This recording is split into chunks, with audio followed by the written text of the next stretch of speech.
Hello there.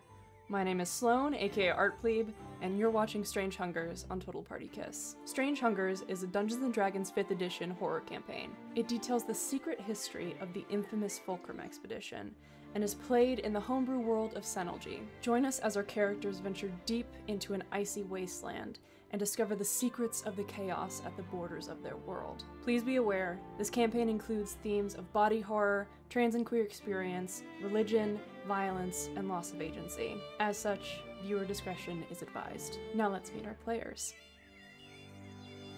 Kiara is an Aasimar Warlock Cleric multiclass and is played by Pooja.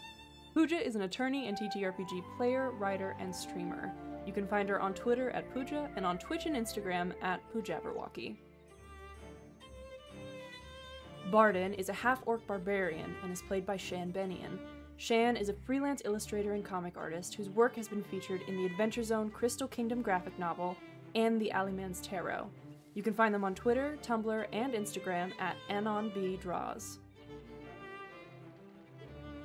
Oish is a snow elf wizard and is played by Sarah Chafee. Sarah is a TTRPG content creator and performer. You can find them on Twitter, Twitch, and TikTok at SarahIsCoffee, also everywhere else on the internet. Tazriel is a tiefling orc rogue and is played by VJ Harris. VJ is a platinum best-selling DM's Guild author, as well as DM, TikToker, and writer. You can find him on Twitter and TikTok at VJH Creations. Matthias is a human paladin and is played by Sloan Smith. Sloan is a stream producer, graphic designer, and TTRPG performer. You can find them on Twitter, Twitch, and TikTok at ArtPlebe.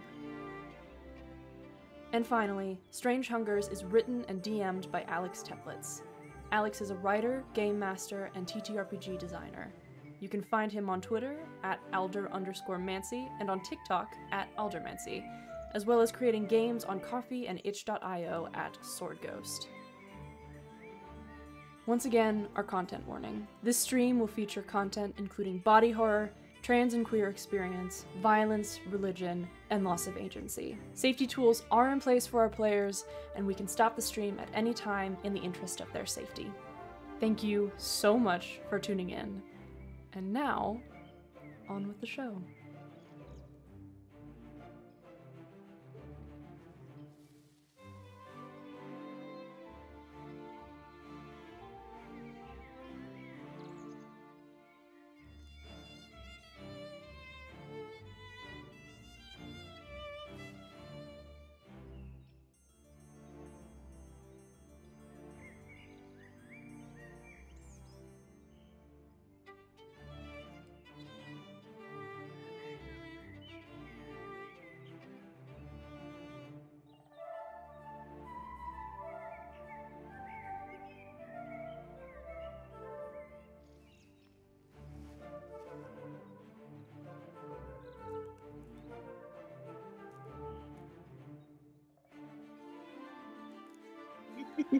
Hello? Hello! Hi! Hello! Hello? Wow, that was high-pitched. I'm very sorry for that.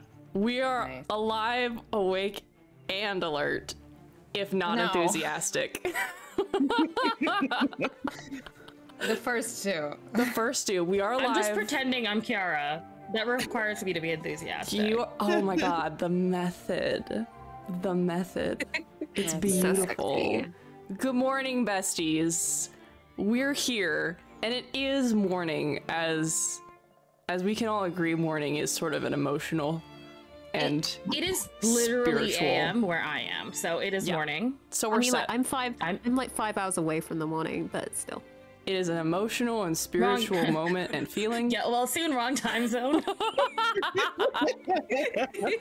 Oh no. As you can see, we're missing our fearless dungeon master.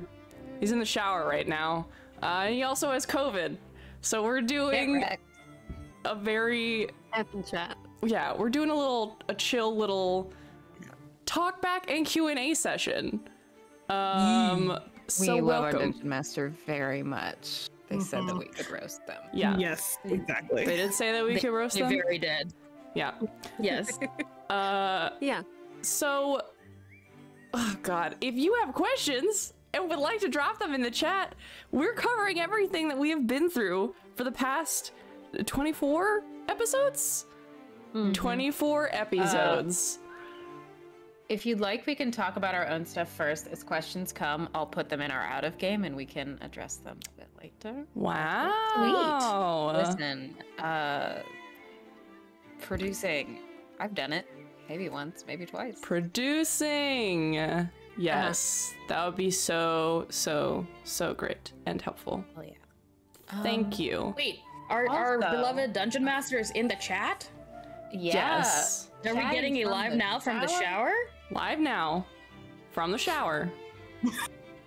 Alexander. The future is now. It's magical. Also, I can't. We are help but also notice, very punchy. I don't know if you've noticed, chat. That's a thing you'll get to experience with us. Sloan, Matthias is wrong in the carousel. It's the wrong art. Oh, I mean, The gas. it's just the, you know, I it's the feel same like character. you gotta show the people the art of true Matthias, you know? Not that they don't see it every day on the announcement graphic. Oh, okay. I thought you were like making a joke about him looking completely different. It's the same character. Oh, no. It's the same character. Yeah. He's just like 30% hotter in the other art. Okay. All right. He just got I just want that to be able to thirst. Fair enough. Fair enough. What if I thirsted?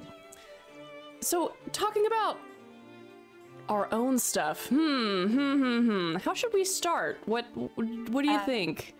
We have some neat things. We could talk about the homebrew elements of our character and like the stuff that we've revealed. Talk about our characters a little bit, you know? Yeah. 'Cause I feel like we do have a question from Depth. Yeah, we have a question from Depth, and people have watched us play our characters, but I don't think anyone has ever heard us like talk about our characters actually live, other than in our private chats. Okay. I see. People who hang out with us in any kind of a voice chat. Then they hear a lot about our characters. Yes. Ad nauseum. I guess character concepts? Is that a good place to start? Like why? Yeah, fuck yeah. Oh, Why I like why that. did you make what you made? Why did you make this creation? Why did we do what we did? Why Well, have you Sloan, done? you seem best situated to answer it, considering that you are technically first in the Discord call. That fair enough. That's the only requirement. Fair enough. The character concept was a hot, sad paladin. That's the character concept. No, it's a little deeper than that. Matthias was actually a character that I played on a one-shot on the Welcome Inn. He was originally a one-shot character, and he was a little bit different in that one-shot. Different build, lineage, and like class-wise, but he was still a paladin. And human adjacent, so he was just a very I think more important than hot and sad is that he was reserved and respectful.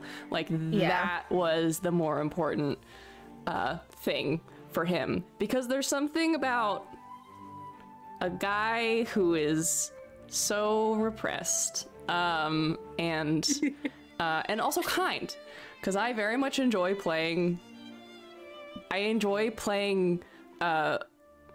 men, honestly, because I can take them and make them my favorite kind of man, or what I think. Make that man a good man. Yeah, I can make them like my blue sky, most optimistic version of masculinity. Detoxify. Yeah. I'm so sorry to interrupt. This is reminding me of a moment like, God, was it a year and a half, 2 years ago now, when we were conceptualizing characters for OTR, and we were like sitting on a bed, and I was like, I want to play a hot, sad paladin for this campaign.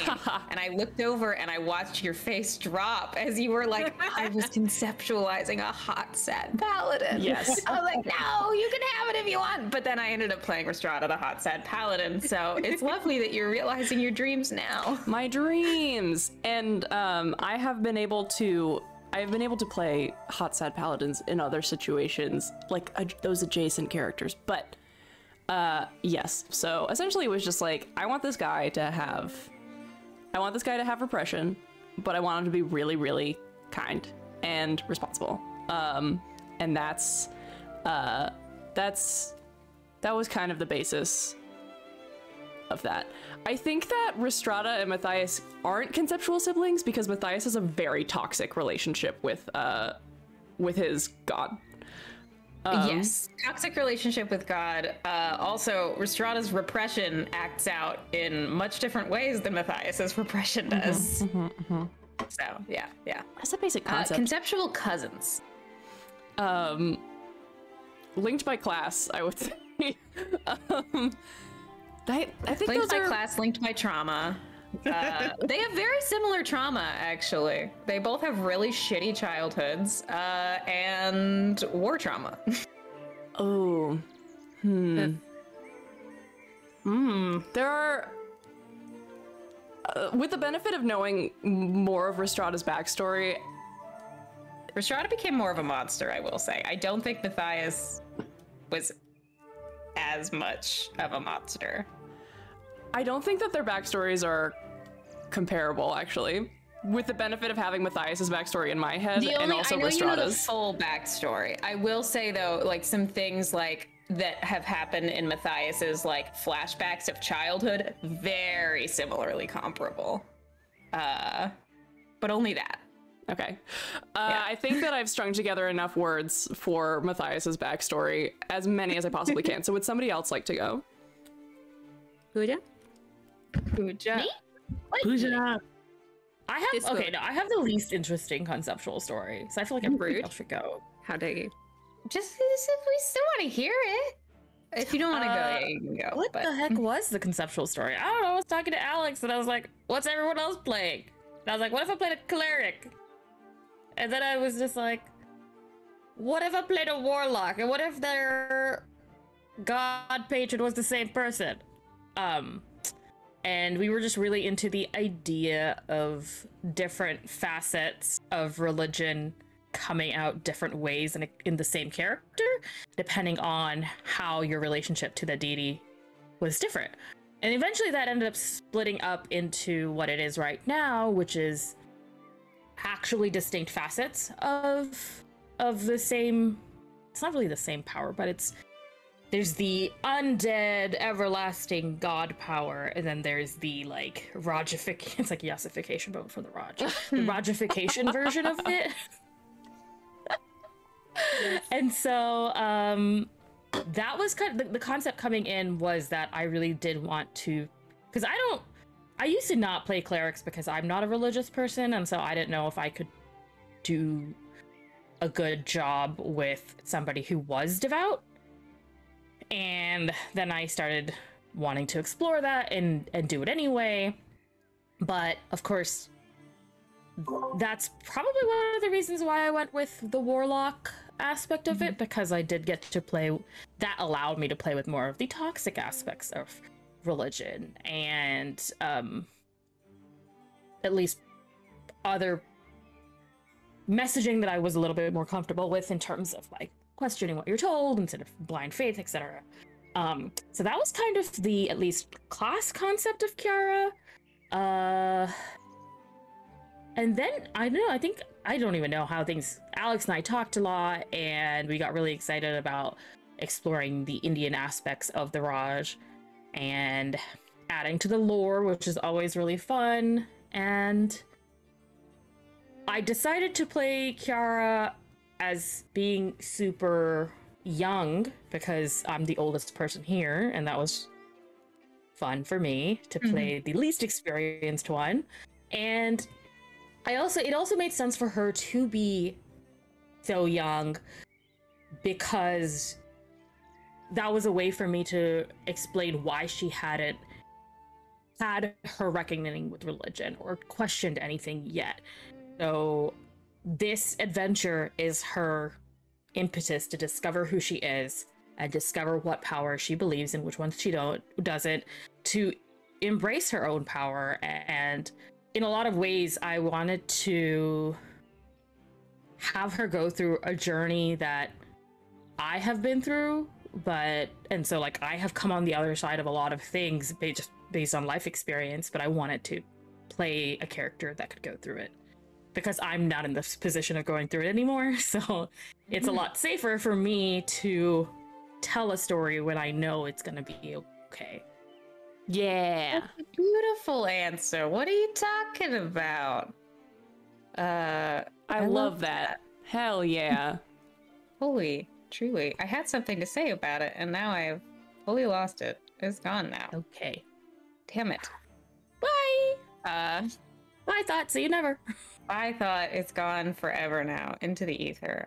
I was going to say, I think that, you say that, like, not being very religious made you nervous, but sometimes I feel like people who have less contact with like traditional experiences of religion are better at playing religious characters because they don't have issues informing it necessarily. Well, I'm not religious I'm sure anymore. You have but some, yeah. I was raised in a religious household, not a Christian religious household, but I was raised in religion, around religion, and questioned it and stuff. But that's specifically why, is because I did have, yeah. So having had my experience with religion and choosing not to be religious, that's why I was like, could I do a cleric? It would be a challenge to do blind faith, and so I had to I think I had to wait until I had enough experience as an RPer to want to tackle that. That's super neat. Yeah. Yummy. Tasty. Eat it up. Yum nom. God. It's either VJ's turn or my turn, depending on what order we're going in. I mean, I'll go. Hell yeah. I think I just kind of accidentally fell face forward into my character because, okay, one, I already knew when I reached out to Alex about him, I was like, orc tiefling, name is Tazriel, and that is because, I don't know if you'll know this, but I play many different iterations of Taz and pretty much everything I play in, like, I did not know this. I didn't know that. I found this out when it was like, Minecraft character is Tazriel. That's when I found out. I love my... For some reason, I knew Taz loves this one guy. Vic's just like, so there's this guy. I love an orc tiefling combo. I feel such like I feel a lot of deep kinship towards the orc as like a black person for like a number of different reasons, and then a lot of kinship towards the tiefling as a queer person. So I was like, I'm gonna have them both. They're fine. Oh, I love that. And like the character's always Taz, and there's always some combination of orc and tiefling going on in there. But like the iteration of Taz is different. Like often the multiverse, there's a different Taz. Like, oh, this Taz is in this world. It's like a ranger or beast heart. Taz is a 5-star chef. Exactly. With a raccoon on his head. This Taz runs a florist shop, and there's a tattoo parlor across the way, you know. Exactly. Like it's always Taz, but he's different. Like this Taz is a flirty 6'9", like let's smash kind of fucker, and then the Taz that I play on Tuesdays is like nothing like that. Still really tall, not 6'9", but like the completely different personalities. But I was like, yeah, Alex, let's do this and let's do this. And I have like a list of all the classes and the subclasses I want to get around to playing, and Rogue Soul Knife was on there, and I was like, oh, this is perfect, because I was like going through the background as well. I was like, oh, I want to be a Volstrucker agent, the equivalent in Alex's world. And I was like, okay, a rogue, great for like governmental work kind of thing. So fell into being a part of the Raj and like the, God, what's the word? The upper echelons of like the knightly orders doing things for the Raj. And like, Brightlings? Is that what that is? Yes, Brightlings. Does Taz dream of other Tazes? I don't know. Ask Alex. I don't have an answer for that one. Maybe. That would be so bananas if you like saw other other parts of Taz in the multiverse. Like that's some fucking is that fanfic No, shit. it's Kalishtar shit, but different. Yeah. If Taz was a reborn, but like looked like he could be pulling on different multiverse Tazes, but he's not. So he is what he is right now. But okay, everybody, I can feel my Adderall kicking in, so we're about to fucking blast off. Maybe my Vyvanse will kick in eventually. We're dreaming. What is it like on that side of the divide? You can Can't get wait here. to join me. You can make it. I know. I will after. I gotta get married first, and then I'll do it. Yeah. Nice. I don't want to mess with brain chemicals yet. Yeah. But I'm coming for you. In the meantime, I'm already planning my second cup of coffee. Hell yeah. We're doing it old school. Sorry to interrupt you. Please continue, VJ. I live for these. My Adderall is not. I love you guys. But yeah, like right now, like the story, like I didn't have any concepts of wanting to tell a story of like a government agent that like feels like his government is, you know, doing the right thing with most of his shit, save for like when he does questionable things to get the job done. Like that's the point of the Brightlings. And now we're just telling this fucking story, and it's like Taz is, and I didn't know I wanted to tell the story until Alex got me into the story, and it's like I didn't have a concept for the boy besides Orc Tiefling, tall and horny for this particular iteration of Taz. Good. We are now. If horny did not make it onto that list, I was gonna fight you. Yeah, I was I'm so surprised to learn that that you have multiple Tazes, but it's so cool. I love that actually. Because I think that there are players who I don't know. I feel like I've just seen memes about like players who are like making a million characters and can never get through any of them, and then there's players who are like, this is my one guy and I will use him forever. This is my guy. But I haven't met anyone who has a one guy, and you do, and that's so cool. I love that so much. We just joined our backwards hat club. Backwards hats on the bottom row. Listen, the stream isn't sponsored by the other the name. Oh, so that's true. Right. You know what this stream sorry, is sponsored by? Is that your bees hat? Oh no, that's What does it say? It says, women want me, fish fear me. I do like right. that. That's right. Fish fear me. Thank you, Sloan. I'm trying to think if I have any hats that I would allow to sponsor this stream without paying us. I really want to get a version of that hat. There are two that I specifically love. The first one is women want fish, me fear me. And the second one is let the fish who thinks he knows no fear look well upon my face. And that is the one. Oh, that's a good one. Those two specifically. Very, very good. I did wear this to work one day, and my boss was like, "Oh, do you fish? Like, are you a fisher?" And I was like, "No, I'm queer, and I have queer friends." So what are you talking about? That's wild. Oh, that makes me uncomfortable. Baby. I know. I didn't like it. Do you fish?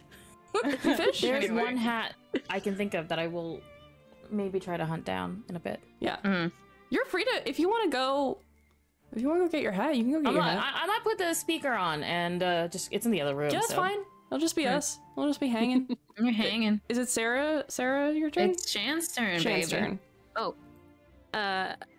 Dang. Okay. So basically the first thing I came up with was barbarian, because I've always played rogues and bards and basically squishy classes. Because that's personally, if I was in D&D, that's how I'd be rolling, because I don't want to be out in the front. I want to have a crossbow and be in the corner. Thank you. So, in the corner. but yeah, it was just like, I'd love to do a barbarian. I've never played a tanky character, which sounds really fun. And how has it been? I have to keep reminding myself to go. I'm just like, oh yeah, we have Matthias, and I'm like, wait, me, I go. So, I'm Matthias. I'm too strong, because that's my instinct, is just like, oh yeah, someone else is the tank. I need to make sure I can buff them and make sure I have their angle. And I'm like, that's not you. You're not that character today. You are the hack and slashy today. That's who you are. And it's just like trying to remind myself every time to be like, yeah, this is what your character would do, because it's so out of instinct for me. Yeah. So that's why it's so fun to play Barden, because she's just like, she's out. She is going to attack people. VJ. And it's great. VJ's caught in the backwards hat. Yeah, We're in. backwards hacking. I'm so sorry. I don't have a snapback. Oh, Disappointment. I'm sorry. you get I don't know if you know this, Champ, but you get 3 extra points on your queer card when you get a snapback. Oh, we need to get you a baseball cap. Yeah.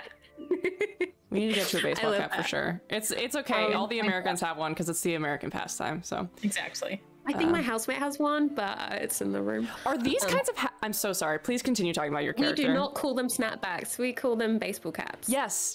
I was gonna ask if they're like uncommon in your country. I don't see them unless it's someone that's into fashion. Oh my god. So, in general, I'm trying to think of what people would wear that's just a hat, but I just can't think of anybody. Will be. So I found two hats that I will allow. Got a nice hat. What does that hat say? The Smithsonian. Nice. Smithsonian. Why is your? I only have a beanie because it's warm, because And then the this UK is is so the- fucking cold. This is the other one I NASA. wore. Yeah, that's good shit. Nice. Love NASA. This is an official NASA hat. If you Oh, come fuck yeah. visit me, we can go to NASA. Yeah. We'll get you one. Hell yeah. The other, like, there are like, another thing that I wanted to make with Barden was, the way that Alex, the DM, and I met was he came to me to ask me to draw a commission of Siren for a little game that he was playing like 2 years ago. And that's how we met, and we just carried on talking, and I thought, God, if I'm doing a game that's streaming, I want to do something that connects to Siren. And I didn't know that Siren was going to be a big component of the actual game, but I was like, he is going to be if I drag it forward and be like, I'm connecting my character to this character and being like, no, we are going to pull your awesome character to the fucking forefront because I love you and look at all this lore. And I just love the idea of having this character that was connected to this character that my friend loves so much and created. Aww. And it's because I love Alex's characters. They're awesome. And also it's very funny to think of my character having this really fucked up uncle figure, which is always very fun for me. I have so much like Barden hiding under the desk and sneaking around the library and tricking people. They were definitely like prankster buddies. Or at least sometimes. He's a very busy dude. And the last sort of big theme is facing your monstrosity. Mm-hmm. Because Barden is this character who grew up with all these stories about this great hero, and she identifies with it, and there's something that she feels connecting with her with it. And yet she has these claws, and yet she has a tail, and yet she has the and yet she has all these monstrous bits about her, and she's desperately trying to hide it. And I'm just, to me, it's like, I'm just really excited to see her eventually accept it. Fingers crossed, depending on what happens. I just love monstrosity. I just wanted a character that turned into big sexy. Yeah. Like come on, claws. Love a freaky bitch. Mm-hmm. Love a freak. Big We freaky do. bitch. Yes, and it's just Love fun. bug. Love bug. Yeah. When I The was fact that looking you at chose bug for the big It freaky bitch is because you never see it. Like never I was see just it. like, it was like, oh, you could have great jaws or mandibles. I was like, oh, mandibles. I've never seen someone do mandibles, and I love drawing monstrous things. I love drawing creatures. So I was just like, oh, just like Shape Love of that. Water walked Listen, so that bugs Barden could deserve run. love. And I'm not afraid to say that. I'm gonna put my hot take. wait, what did Bugs deserve love. bugs You know? deserve love? Bugs Yeah. deserve love. I was saying that Shape of Water walked so that Barden could run. Also, that one True. French movie about it's like a Beauty and the Beast retelling, and the guy is like a big bug. I never watched it, but it's very cute Damn. looking.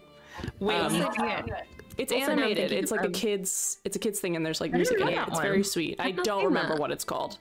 Also, like District 9-ish vibes. Because I remember seeing that movie and being like, I've never seen oh bug people. yeah, And just seen that. you haven't District seen it? 9 was like a South Indie-ish? African. Yeah. Oh, it was That so movie good. was fucked up. What's the Yeah, it was. Yeah, it was fucked. But the effects on it and just like was so good. people in bugs, and when I'd only ever seen bugs as just little guys that were annoying. I just it's just so much fun. And it was just nice to be able to pick that out of I can flavor this to a certain extent and be like, this is going to be great for a bit for later on. And yeah, that's where Martin is. Was this really a 2011 movie? All right, Yeah. it's a I good googled mocap. French bug animated movie, and it says a monster in Paris, but it's Oh, Un I love that Monstre movie. à Un Paris. Monstre à Paris. Yes, There. it's such a good movie. Wait, is Love that it. the one where the guy turns into a bug at some point? No, Or it's is a that a- flea that turns into a giant flea, and he sings so good. It's actually, I think it's John Lennon. No, wait, for District John 9. Lennon? No, for no, District son, 9. the son of John Lennon. Sorry, oh Sean. No, it's Sean Lennon. That's what- Sean Lennon. Got it. Sean Lennon. That is that's cruel. Why Y'all did stay John on- name on his track. We'll be son right back. John? He has such a pretty Holy voice. fuck. So nice. Sorry, Vic. What did you say? Is District 9 the one movie where the guy turns into a bug at one point? Mm, Yeah, fucking bronze. I'll have to watch it. That seems like my shit. Really good. There's a lot of it's definitely like it's stuff about people being what's the word? People put into basically displacement and stuff like that. There's a lot of different themes in it that are quite tough, and it's very grim and also very there's a lot of dying. But Go watch The Lobster. Sorry, I'm taking us off topic, but I love that movie. I haven't seen it actually. What's that? I'll tell you the pitch so that you don't go watch this movie and be like, Sarah, what the fuck have you recommended to me? wait, say the name again, too. The Lobster? Okay. I have no It's idea. an indie film that came out. It's an indie absurdist film that came out a couple of years ago. It is absurd, so just know that that's the genre that it exists in. It's about a postmodern, slightly dystopian, slightly utopian society where everyone has to be partnered up. And if you aren't partnered, then you go to like a rehabilitation facility. And you go to the rehabilitation facility to try to find a new partner. And if you don't find one in a certain period, they turn you into an animal so that you become useful to society. Not this And fucking so the movie. main character That's insane. decided to become a lobster if he didn't successfully do it. It's a very divisive movie. It is also one of my favorite movies. What? Yeah, straight up. How old is this? I love The Lobster. You're It's a like 2 years old. freak. Oh, tight. I love absurdism. I love it unapologetically. It hurts me. I love symbolism. physically. I love weird ass freaks. I love movies that refuse to give you dialogue that makes you comfortable. It is all my shit. I just have one pressing question about this movie. Does it matter if it's a straight partnership, a queer partnership, or is it just partners, period? Like, It is very compet. okay. Like on purpose. On purpose it okay. is compet. Like not like the movie is unintentionally compet. The movie on purpose is compet. Okay. I can respect that. Yeah. Yeah. It's real fucked up. Because I think one of the characters was like not straight, and that was like part of the, from what I remember, that was part of the plot. Anyway. Sarah, do you we can wanna- argue the merits of that movie later, Sloan, off stream. I have no interest in arguing about it. I'll listen to what you have to say, but I know how I feel. Amazing. I want to hear what you feel though.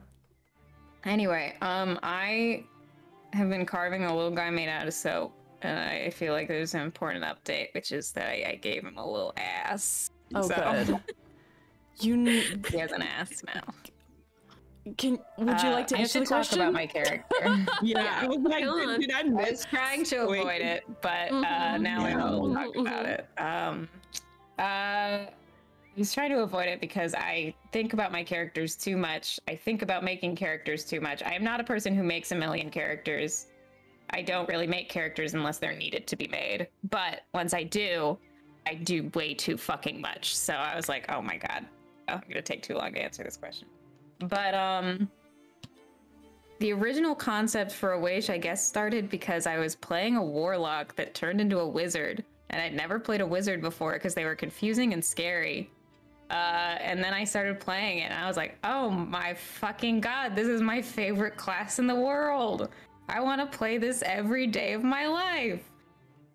But just like by nature of that campaign, I didn't quite always get to like do the mechanical aspects of it, because I feel like a prime thing of wizards is like recklessness, and that character couldn't be reckless. So I was like, I want to play a character who just goes fuck wild with their magic, you know? That shit. So once I had the opportunity for this campaign, I was like, can I play a fuck wild wizard? Yes, thank you. And the other side for characterization came along when I started playing in like a long shot. It was like a 3-tier. We never finished the third one, but we did 2 parts of it. And I played this ASMR artificer is what it was. An ASMR artificer who was like a fallen god and was very like Grecian inspired in that like those gods are absolute shitheads and are very much out for their own gain. And so he would just like say fucked up shit all the time, like, I've eaten a cousin, you know, like when you're vying for power and you have to eat one of your family members to defeat them. Of course, who hasn't done that? Just like a weird ass terrible person. And I wanted to try to play that in a sustainable way. And so I wanted to play wizard. I wanted to play shitty bitch. And then as Awaish developed a little bit more into like an actual character that I could conceptually play, I became very obsessed with the concept and the idea of like, I realized that I've probably talked about this in like a bunch of other streams too. So if you've heard it, forgive me. The concept I realized that I take into all of my characters, because I have like 2 character tropes I play, which is like shitty bitch or shitty impossibly old bitch has seen the end of time kind of thing. Obviously Awaish isn't that old, but that, or like very young sweet person. Those are my 2 tropes kind of thing. But all of them in some capacity have something that makes them difficult to care about. And I really like examining that.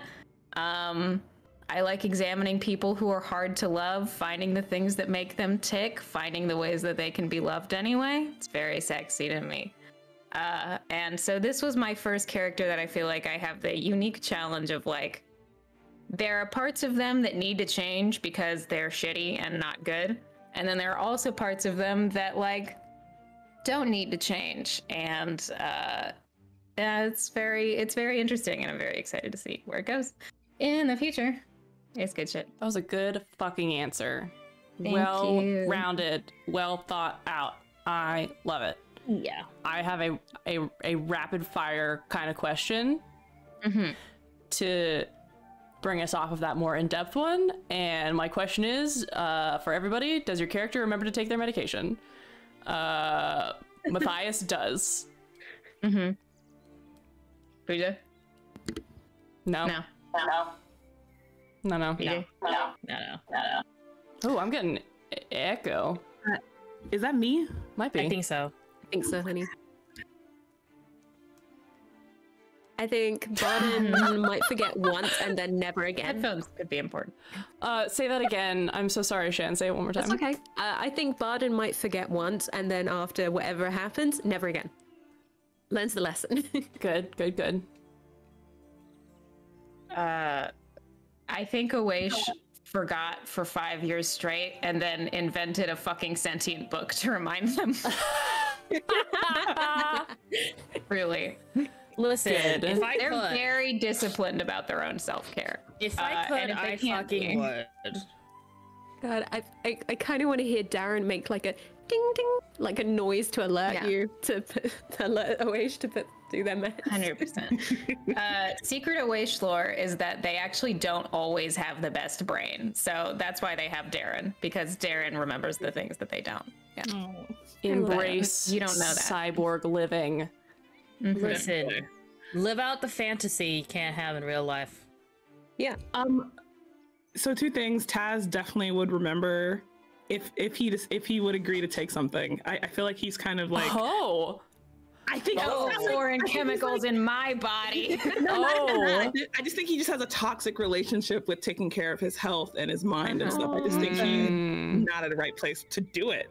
And then second thing, Oh shit. Hey.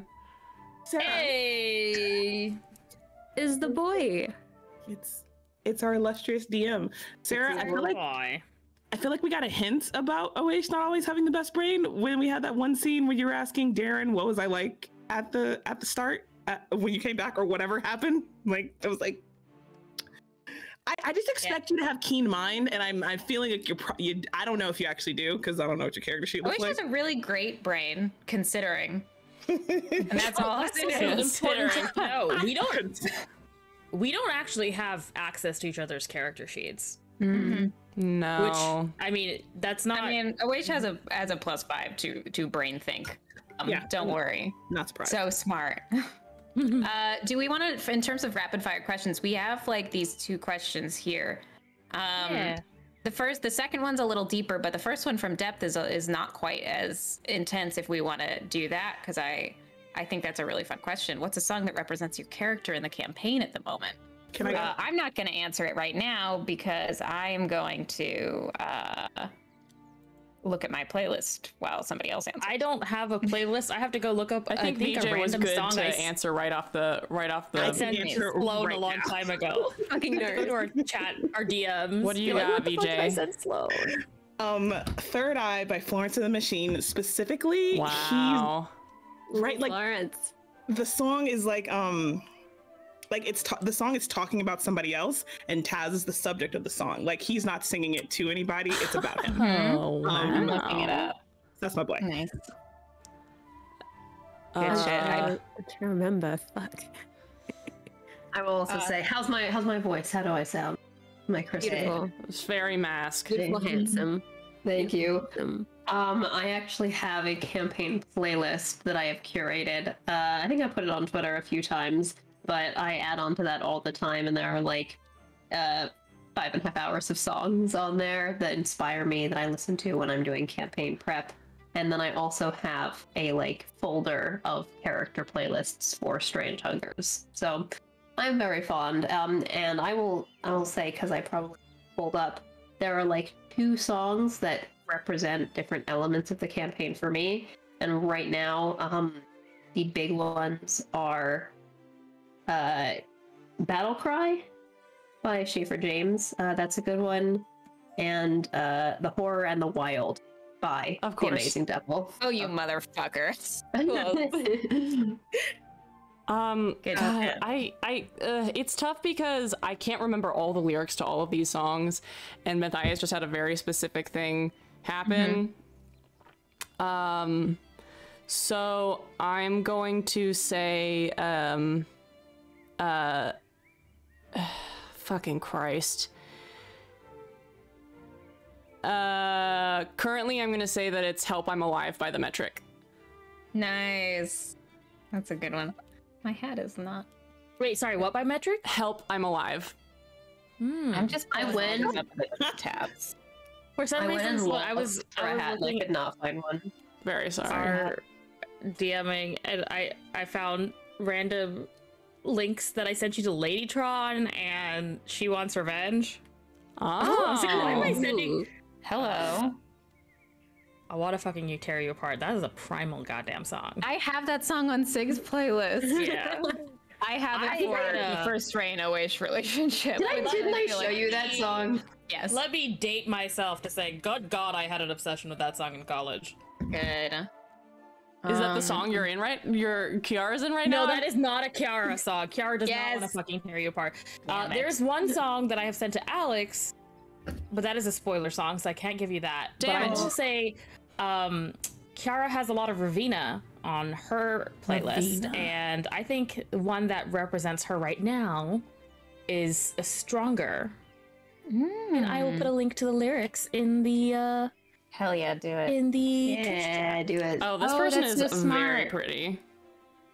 That is so smart, because my song is actually very hard to find because a lot of people have made a song called this. So it's good to put the thing in chat. Let me click. I might actually do that for. Ooh, I love this. Sixth song that I feel like represents who they are right now in this moment is actually a song that we were watching an X-Files episode and it started playing and I was like, fuck, what is that? Look it up. Look it the fuck up. And it's not just a good song. It's like a legitimate bop. If I'm having a hard day, I can put it on and it'll like pump me up. It is such an uplifting, positive beat. I love it, which I know is surprising. But it's the song Ring the Bells by the musician James, and I'm gonna put it in. And it truly is like, if you ever need like a pick-me-up, this song is one of the most beautiful, excited, like bring you up and make you feel good songs. It's fantastic. Yeah, we love those. Mm-hmm. The reason I brought up She Wants Revenge slow though is because I had a metric Lady Try, She Wants Revenge. All of that was the exact same era for me. Yeah. I had a very Euro era in college. Hell yeah. I think. Oh, sorry. No. I'm just in my feelings and nostalgia. Please don't. I kind of have. I'm not really one to make playlists for characters. Like Alex has kind of like nudged me to add some. I'm not very good at it. I draw things. That's how I sort of get things through. But the two songs that I relate to Marden are Running with the Wolves by Aurora. Mm-hmm. And also, I'm probably not as well known, but it's called Haunt the Cartoon Heart by Bear Ghost. It's just a Bear really Ghost. Love those bitches. I'd never really heard of them. And one of my friends had sent me Necromancing Dancing. Yes. A bop. Such a bop, which works for another one of my That's a good characters song. because he is a psychic, basically. Amazing. But the Bear Ghost one, the Cartoon Heart one just has sort of this weird vibes between like the thoughts in Barden's head and I don't know, two different songs, two different aspects for Barden. So that's me. Sick. Amazing. Hell yeah. We had the other question about how we met. Hell yeah. I can. The question was, how did you all meet and start this campaign? Which, it was Alex. I feel like it should be this needs to be an Alex story time. Yeah. So there are kind of unique stories for each of my players, which is very delightful. I will say the first person I believe I met was Shan, and they've already said, I commissioned them to do some art of Siren for a one-shot. And I love telling the story, so stop me if I start rambling. But Never. The one-shot that I commissioned Shan to draw art for was called Tombloft, which is the name of Siren's library that the players have actually visited, which is really cool. They're the second group in any of my campaigns to ever actually get inside it. And the idea for this one-shot was I just wanted to put together sort of an end-of-college experience of, like, a lot of different Easter eggs and lore and things in my world. So I wanted to create a sort of dungeon where everything in the world eventually came to, like lost things and stories and lore and destroyed areas kind of collapsed into this mega extraplanar dungeon. So it was really fun to come up with because I had run a ton of different campaigns for some of my college friends, and in going through this one shot, they saw like references to boats that they had sailed on, or like books by NPCs that they had met in their campaigns, or like parents of a player character were working at the library kind of thing. So it was very much an homage to the experience of creating a world with a group of people as I was going to be exiting that collegiate experience. And I ran that one shot on my the weekend of my 21st birthday. We played for 14 to 16 hours with 14th level characters running through that dungeon. It was super, super fun. We just like slept and then came back and played a little bit more. And kept talking to Shan after that. And then we hit right into the pandemic. So I started playing with Sloan and Shan because I met Sloan in person at this Taz graphic novel reading event, which was really cool. I was hanging out there with two of my friends and we were all named Alex. So there was like a kind of fun, like talking to another queer looking group of people and riffing on that and making some jokes. And I thought their content was really cool. I thought they were a really genuine person. And I think they had short hair and I did not. So I had gender envy at that point. And then ended up like DMing them on Twitter saying, you know, I want to put together a campaign and I'm looking for some cool folks. And you had a really cool vibe. So would you want to hang out and join? And that's how we came closer. I Was came through... across the room and really appreciated your vibe. I know. So you came across the room and wanted to be non-binary. Heart. And then playing through that campaign with Sloan and Shan was really amazing, but it kind of tapered out for a few different reasons, and I'm still friends with a lot of people in the campaign. But the kind of like, I have this like origin story with each player, I would say. Pooja we met at FlameCon in New York City because we were both cosplaying Beauregard Lioness. Yeah, we were. Which was really good. Yeah, we looked amazing. I had gender envy from Pooja's. Because you like were buff, and I was like, I want to be buff. And Pooja just like followed me on Twitter, and I thought your content was super cool, and you seemed really lovely and genuine and amazing. So I also just like shot Pooja a DM when I was looking for players for this. Alex slid into my DMs. Which I will say, like you can do, but I always like to tell people because I've been asked like, how do you just like message people? Do it in a way that is genuine and speak about how you actually know something and appreciate something about them. Not like you've been stalking them, but like, this is what I admire about you. And then, you know, comment from like, I'm offering something, but it is not an obligation. So like, you know, I am doing this cool thing. I really admire you. I would love to do it with you, but no pressure. It's a good vibe. And I think similarly, that's kind of what happened with VJ, where we followed each other on TikTok, and I love your TikTok content. I think you have amazing insights on characters, and I've seen some of your writing work, so I also really wanted to like have you on a campaign and get to know you a little bit better. So that kind of thing. But the big one is that Sloan just randomly invited me to a Discord server with a bunch of their friends, like about, oh god, 8 months ago? I think, something like that. Maybe a little bit more, a little bit less. And slid in and started talking to some really cool D&D folks when I was finishing up some like college thesis work, and we just started hanging out and talking about world building stuff, and people liked it. And they were like, you should run a campaign. Yeah, and that's how I met Sarah. So Yeah, I did not get approached. I forcefully inserted myself.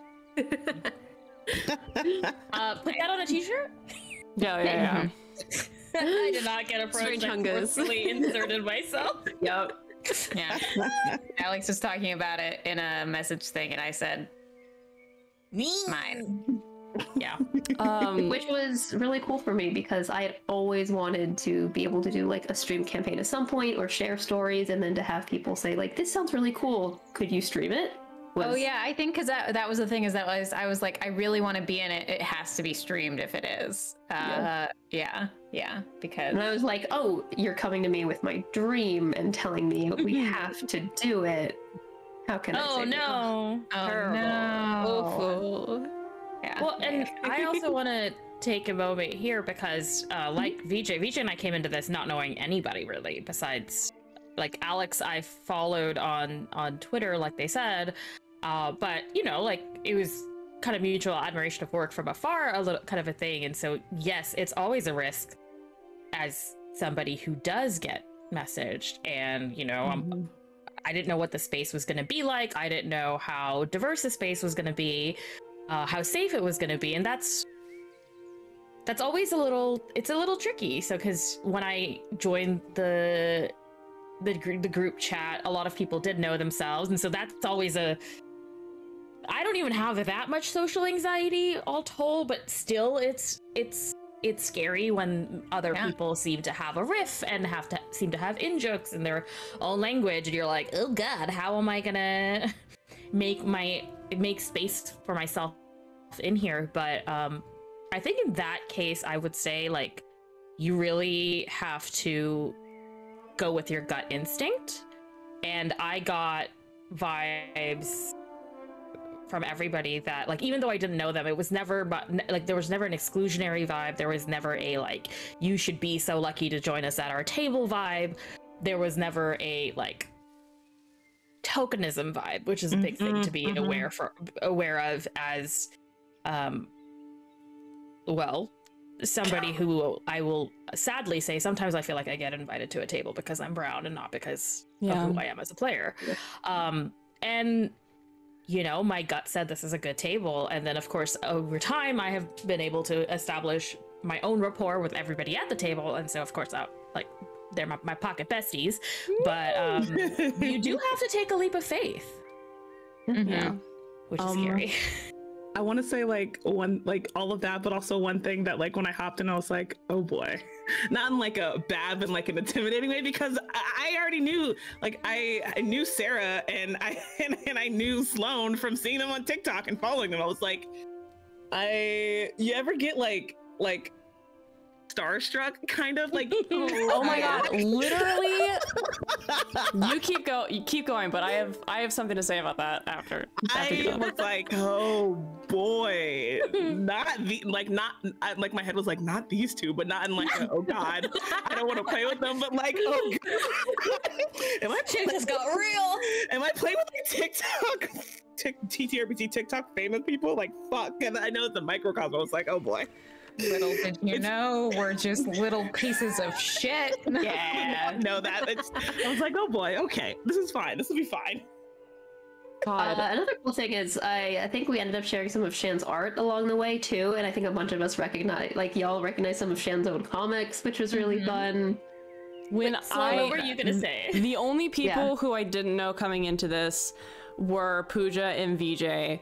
And when Alex told me that Pooja and VJ were going to be in it, I was like, are you fucking kidding me? Because I knew you from the internet, but I didn't know you personally. And I was literally just like, oh my fucking god. On God? For real? So definitely the like starstruck thing went same. I was so excited. I was like, you're fucking kidding me. A long-term campaign with all these cool people. So yeah. You see, we all just really wanted to play together, and Alex just made it happen. Yeah, exactly. He's Alex will reach out and we'll talk never to talk to people. each other. I'll make you talk to each other. I will do that. We are the Barbies that get smashed together. I have this awful habit of finding people I admire and then making them smash into each other very How aggressively. dare you? How You dare will be this you? way so I can be there at the same time. Exactly. My but another life thing is so much better for the Force God, interaction you've done for us.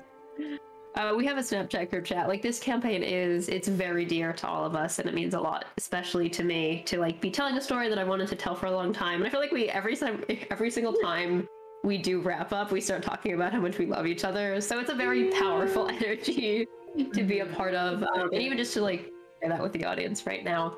But another thing that I think, and this is kind of, I always go slip into like GM advice, but a session 0 and like a test session can be really, really significant for filling out like charisma and vibes. And so there's a lot of stuff that I like to say up front to people, either like in DMs or in a session 0, just to communicate the kind of space that I care about curating. And if you have people who are receptive to that space, you're kind of you're good to go in a lot of ways. Like, there are things that can come up, but just in some of our first like actual play together and figuring out different character elements and doing some of that off screen, I think that was a very powerful way for us to, like, kind of get closer as people, because we really did agree on a lot of talking through elements of like how our characters are going to care about each other, talking about like elements of the queerness and the horror and like the stories we wanted to tell. So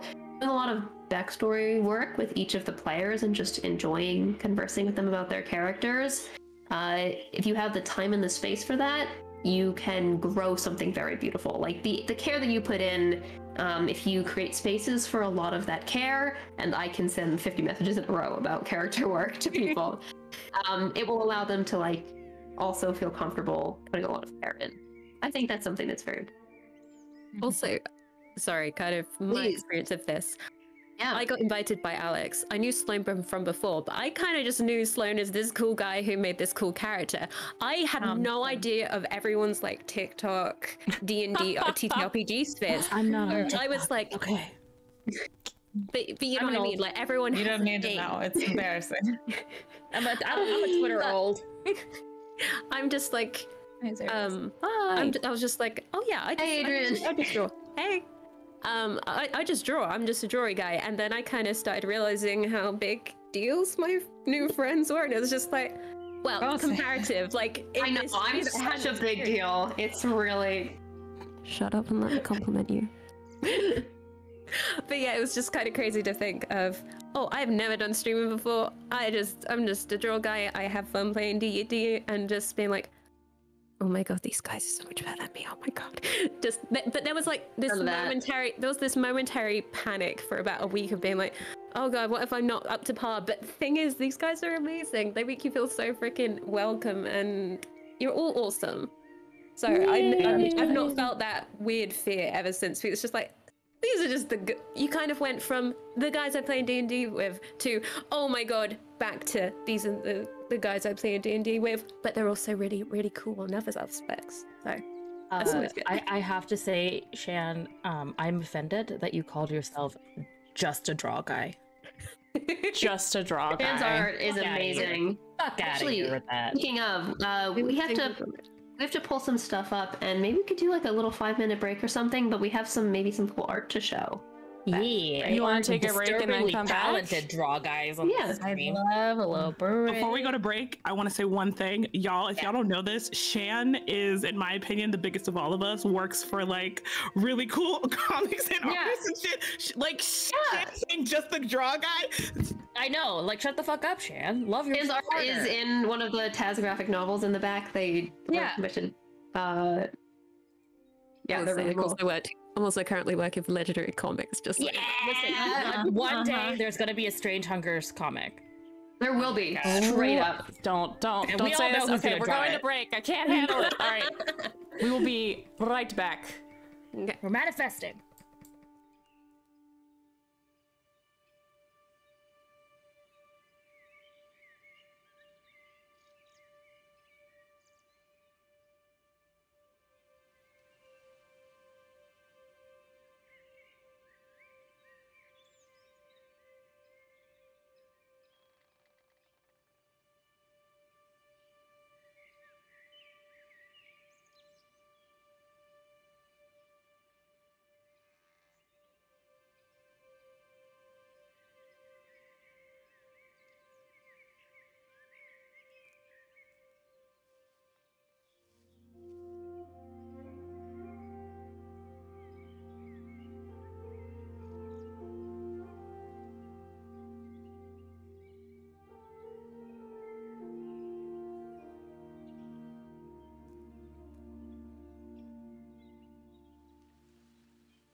Hello.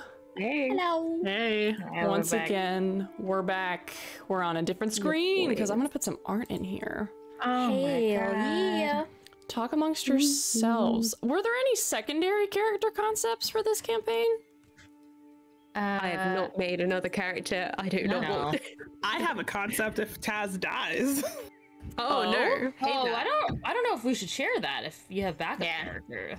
I have like Backup 3. So Oh shit. No, I one came of in with 1, which is why Kiara Yeah. can't die, y'all. I got all after that. I plan on doing really fucked up shit if Awaish dies. Like really fucking up the world and bringing him back wrong. So no, I don't have a backup concept. Yeah. Bringing him back wrong? Yeah. there's like a what the fuck is he? There's So much a, art, so pretty. There's Leonin that's in Taz's backstory that y'all haven't heard about, but Matthias has that I would love to play him. I love a good lion man. Oh, Barden art. This is a Barden art. Oh, Barden art. Oh yeah. So this is I've been working on some backstory / lore things that won't come out for a little bit, but it's very fun to hint at. So and I just So many basically details. this is me. I've been doing so much comic book work that's like paid work, and I haven't drawn for myself in a long time. So this was a little bit of fun. The cool thing about a lot of Shin's art too, I will say, is that I think you put some like Easter eggs in it. Like a lot of Easter eggs in it, as we talk about some details and things. So I those are like fun. doing Easter eggs. Yeah. Look at I all of love this being able to chat with art. Alex and just be like, okay, we're gonna do all these things and we're gonna lay that in. It's good. It's always fun. I will say, I know besides all of the stress, there was this really interesting experience that Shan and I had, where Shan created a design for Beloved, like had art of her, and couldn't share it. And then I couldn't like show what she looked like until I drew a version based on Shan's art to show to you guys as like, this is the character design. And then Shan could be like, I'm drawing fan art of the NPC based on Alex's character. Which is a weird, funny thing to figure It's out. like a weird whispers game. And we have this commission, which Alex. It's so I don't know, Alex, do you want to talk about it? Yeah. Oh, I did not realize we were back on stream. Yeah. Oh yeah. Oh Alex. Oh no. I was confused, but I was like, all right, you got that, So it's right? like, I guess we're gonna say it. No, I didn't know we were back on stream. Anyway. I mean, Well, you didn't say anything incriminating. You didn't say I could have made anything. an yeah. episode, you know. Well, hello. Amazing. So yes, this is a commission that I got done from at let me say it out. It's at VAERHARE on Twitter. Their hair, absolutely fantastic artist. And Do you wanna repeat that again? I'm gonna put it in And chat. type it out. Alex. Yes. VAER. VAERHARE on Twitter. You can go. Thank follow. you. Cool. I didn't even realize you were showing the art. I'm so silly. Yes, so there are some really cool. I don't know if you can zoom in at all, Sloan, if you want to zoom into like the top part of it for a second. I can try. Yeah, if that works. So we talked about this commission quite a lot. It's extensive in detail, and there are a lot of fun Easter eggs in this as well. If you take a look in the sky, the constellations are actually based on the 3 deities of this world. So like their symbols are in the stars. Those are the 2 moons of this world, Varun and Titan. The bigger one, I believe, is Varun, and the smaller one is Titan. I might have them mixed up. Is Actually, it's the that? other way. I feel like it would be the Yeah, opposite. No, Titan's the big one, and I like Varun's it the other small way. one. It's funny. Yeah. Which is very cool because Barden's blade is named Titan's Wrath. So it's based on that moon, which is why it has that little shape in the blade. Zooming down a little bit into that wolf creature, this is something that the artist and I talked about extensively, and this is actually with a little bit of a spoiler both for the players and for some folks, in that this is something that the players are probably going to have to face eventually, and there are some story elements as to why it exists and how it's connected to the waste and why it looks the way it does, that black oil. But a really cool thing about the design for this creature and this monster is it's actually based on, in some ways, the logo that Sloan created for this show. The, what do we call it? The iFly? The Tootherfly. The Tootherfly. Our little Tootherfly logo, if you look sort of into like the eye of the creature and the drippings off of its face, it's based on that butterfly. I just love that design. Yeah. You see we've got like the multiple legs. It's so cool. I want it so bad on like a t-shirt or something. I want it on a hoodie. Yeah. Listen, we already have a plot for a Strange Hunkers hoodie. Yeah. Oh, look at the butterfly. Yeah, exactly. So you can see like I sent the logo to the artist for them to take a look at. We have these like multiple legs that we talked about, kind of concepting this grand creature. There were some like different concept of what this big thing might look like, and this artist is amazing at doing like monster and creature design, so definitely go check them out for that. And then if you sort of like scroll down a little bit, talking a little bit about what the waste looked like, and conceptualizing that, giving the players a hint of what they would be facing out there. Sort of like this dark smoking land with these like dark rocks, and this iciness, and like the sense of scale that could exist in a place that is so grandiose and massive, which you don't always see when you start in an area that's very, quote, civilization in D&D. So the idea of the waste is that the scale, everything is going to be turned up very, very high in terms of the danger, in terms of the environment, in terms of the challenges that the players are facing. This is something we've actually discussed a little bit too, is that the wastes are like the boss zone. You can't even get in there until you're a certain level because you like sizzle up on the entrance, basically. Like force field of, you step into this terrifying location and you're not going to make it if you're not of a certain ability or level. Which is why it's cool to have Matthias having been from there, because it speaks to how he is both a higher level than some of the party members, and also is like doing some leadership for the expedition. That's cool. Alex, I completely forgot that was something that was true, because it just hit me like a brick wall just now, like, what? Yeah. So I think that's really fun. And then sort of zooming in down to our characters over here, I asked the artist just for like some silhouettes of the characters to see if they would be kind of recognizable. And oh my god, the detail work is absolutely, absolutely beautiful. But from left to right, we have Barden, Kiara, Awaish, Hazriel, and then Matthias. And like, wow. I think it's really cool to kind of have this like looking up into the face of monstrosity. It feels very cinematic to me. And this is something that I would love to like get printed out, like, a poster or something for my wall. I wanted to like maybe print out for the players as well, so we could each have kind of a cool poster for the campaign. And this was going to be some kind of like Christmas gift or something. But obviously a piece like this is incredibly detailed, takes a lot longer than that. But oh my god, I'm so excited to have it finished. The artist was such a delight to work with. And I'll go look I don't at know. Other. We have Mountain. Barden's We Dad. have more Shan art. Shan, you are at N&B Draws on all the locations, right? Insta, Twitter, Tumblr, most places. Good stuff. He just looks like such a wise guy. So you get so many D&D characters that just have terrible backgrounds and bad family homes. And I was like, Alex, can I have a really sweet furball dad that really loves like his daughter very much? I want a nice dad.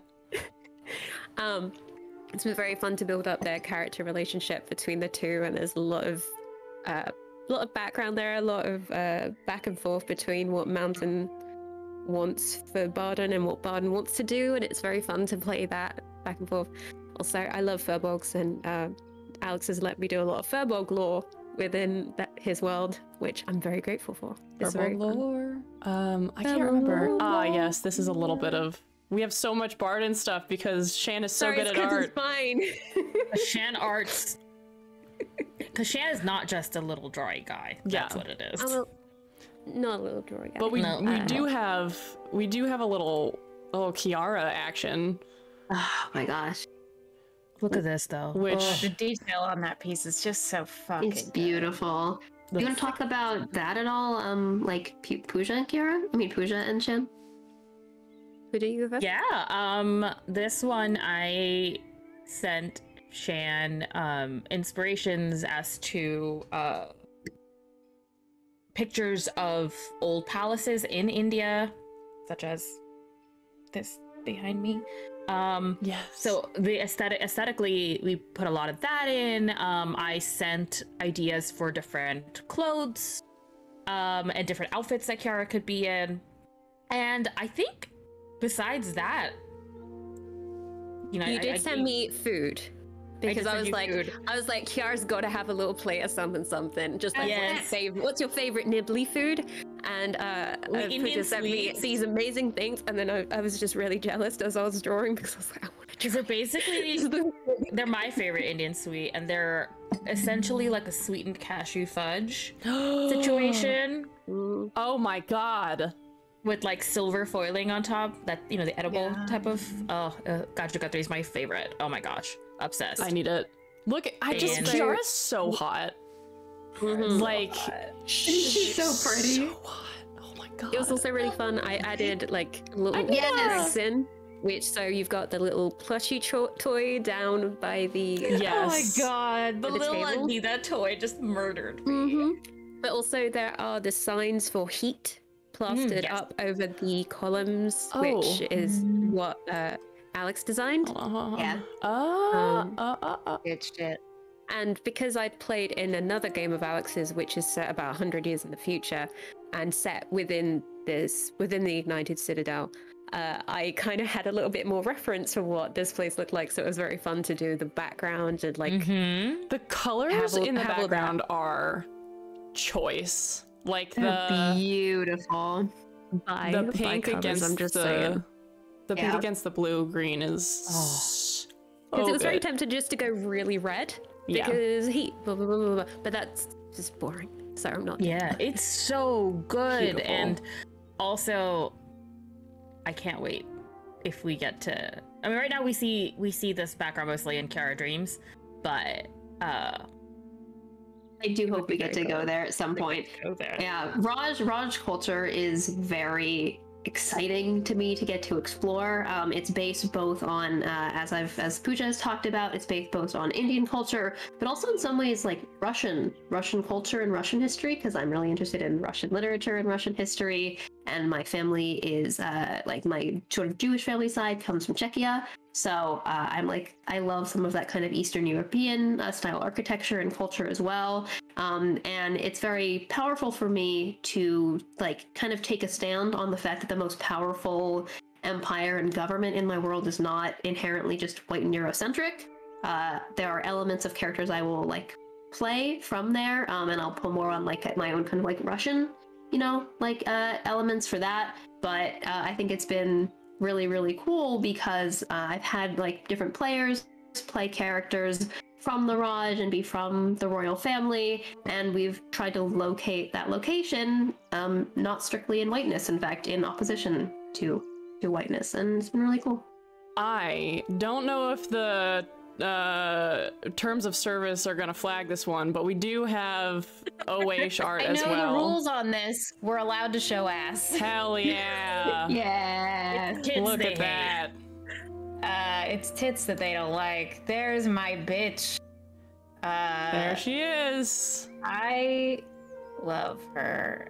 You want to do some tattoo lore?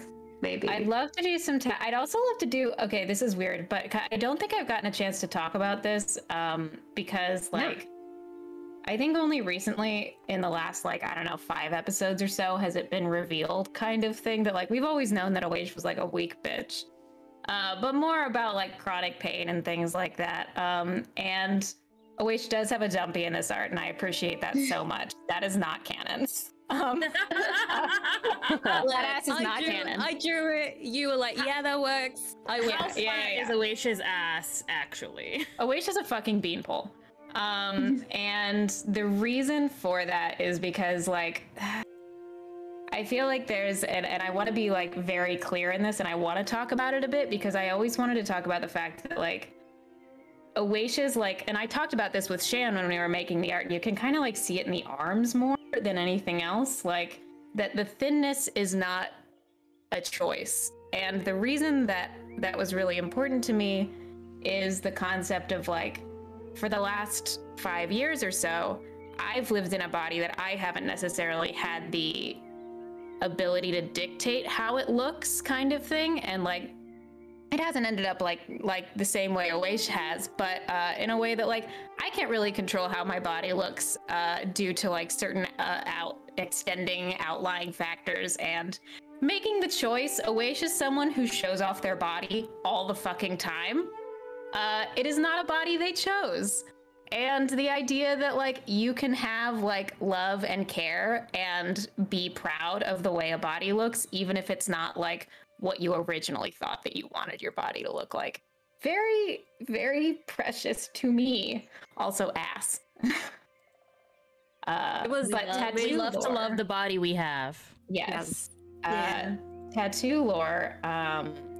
Oash's tattoos are very fuck the gods-esque. So there's a little kraken on their shoulder, and that's them. Because why not? You can see that going to the right is a ship that is being sunk into the ocean by the might of a tentacle. Very sexy. And then down on the lower back is the fuck the gods portion, literally. Have some, all of y'all that are here have some like secret gods lore. Oh, we're getting a close up on that ass. Yeah. So there's an ocean god named Circir, and has like these maidens that are like virginal maidens kind of thing for the lore. And so Oash has 2 of them on her back that she's tentacle porning. Why not? And then there was a point in earlier game where we saw like a body on the Palisades, and there was like a black rose drawn on it. Yeah. And that is a god of like betrayal, trickery, and evil.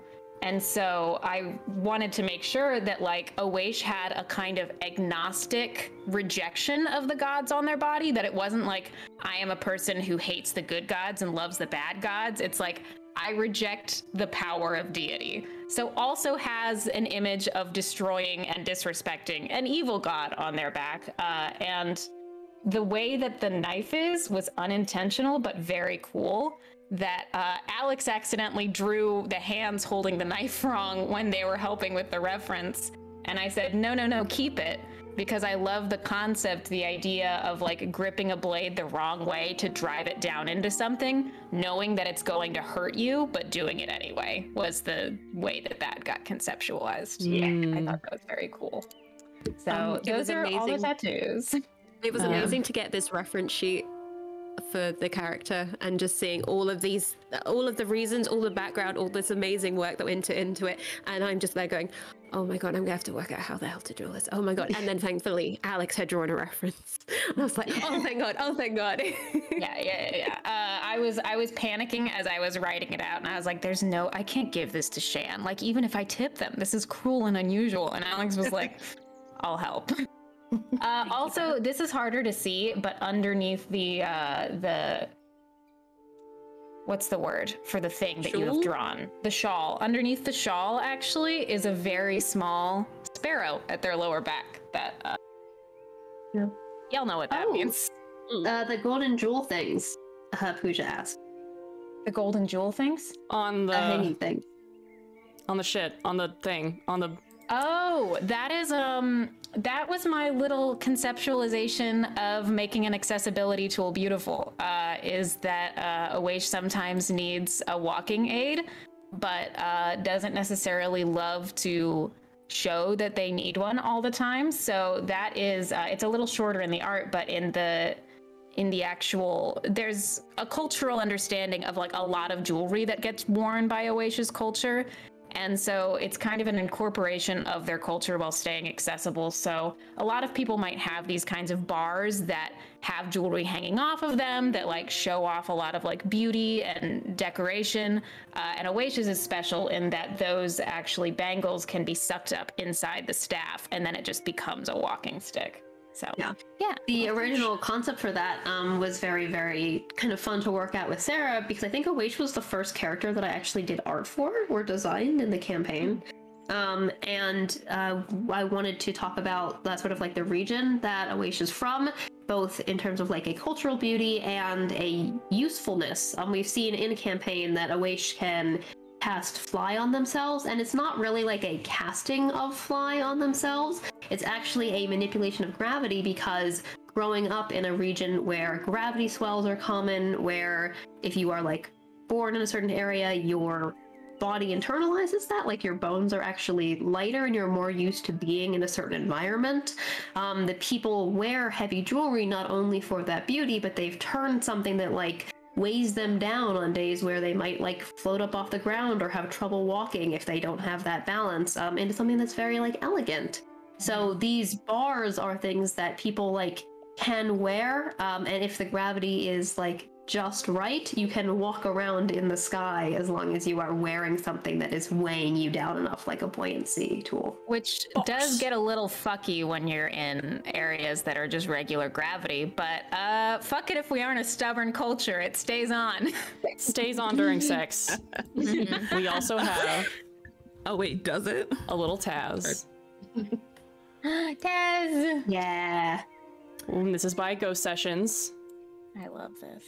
I have plans to get Shan to commission Shan for like this like heartbreaking and absolutely sad picture of Taz and his younger self. But then this commission was up and I was like, and at first I told the person like, hey, make him look solemn, make him look sad. And I was like, wait, he's a sad boy already. He's a sad boy on screen a lot. Make him flirtatious. Make him a happy boy. I'm planning on devastating you, so don't worry about it. I will also be commissioning Shan at some point, but my character still has so many spoilers. Just do it like I did it and give all the descriptions with absolutely no explanation. It can't. I'll say, babe, I've had worse commission sheets. I've had worse references. You could just have him keep all of his armor on. Sexy But why would you do that to us? Sexy boy. Maybe I don't know. Maybe I'll just send in a commission of him. He has like claws now, so that's pretty interesting. No spoilers attached. Yeah. What if my next commission of Kiara is what we mentioned with Kiara and the golden stripy skin stretch mark? I want it. Puja. Yes. I literally love that concept so fucking much. I love it. I'm so excited. I love pin-up series. Strange Hunger's pin-up calendar. I need to make a map of all the scars on Matthias's body. Like, I need to make a map. Yes. Because I've already sort of drawn like a very vague pin-up with Bud and like a very bad sketch with the sword. So I was like, you know, like things are in places to cover up certain aspects, you know, like tasteful pin-ups. At some point, I feel like we will be aiming for the stars and we'll do some kind of Strange Hunger's Kickstarter or something. We can do a crazy calendar, a sexy pin-up calendar. Strange Hunger's calendar. Extra lore is that Oaish's nipples are tatted with flowers. That's all I'll say. Yes. We love that. There's 6 of us. 1 for each of our characters, and then 1 NPC, and then Alex gets 2 NPCs in the DM. Listen, I have my god people in my background. If one isn't Siren, I will be mad. Obviously one is going to be Siren. I have no memory of Kiara saying that. It's a problem. I feel like maybe that was an earlier episode. Yeah.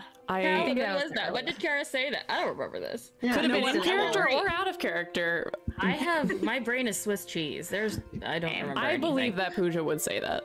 I believe it. It sounds like a maybe falling down the pit kind of thing. Definitely sounds like a Poojaism.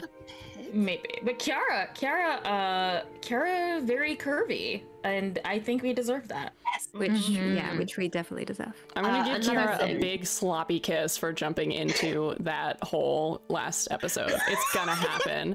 As soon as I've dealt with like Dorian stuff, rest assured, it's happening. Yes. Bold.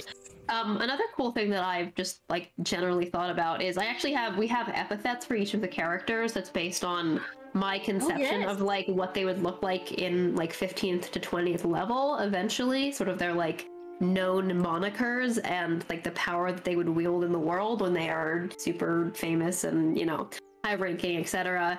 And along with that, I have just sort of like visions of the characters in like that dragon, like Dragon Age style, like tarot card kind of thing. Oh, yes. Where, you know, like with the like final evolution of whatever weapon or items that they're gonna have, which would probably be like rare stuff, and like, you know, elevated designs, etc. So I definitely think about that, especially because some of the characters have like kind of parallels in the world. I really am interested in like lore and repeating patterns, and I think I've talked about that to you guys as well. We saw it between Matthias and Champion, in that Champion is sort of this like crazy creature of like ice and feathers and spikes and gold and silver and all of that, and there's like kind of a version of that for each of these characters, is that there is some kind of crazy lore or inspirational figure that you will uncover that you like could eventually also become. Big feathery bitch. I wonder what mine could be. What? I wonder. No idea. No idea.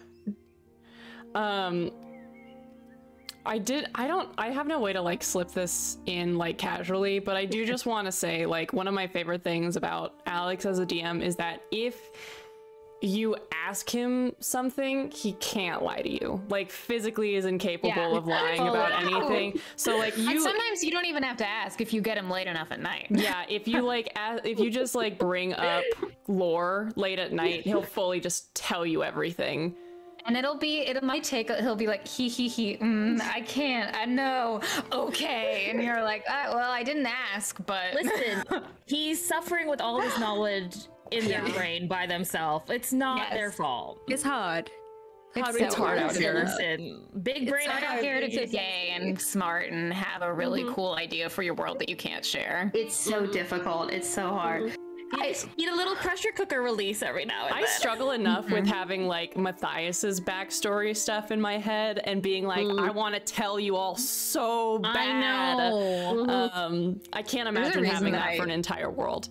No, Talk Alex's ear off all the time because I want to tell you all so much and I can't. So I just have to go talk to Alex until the worm stops screaming. I have so much art of other stuff that I can't show any of you guys, so I just show everyone else the stuff first because I'm like, I need to let this go somewhere. So good. We struggle because I have one big reveal for Kiara left, and I just want to tell you all so bad. Oh God.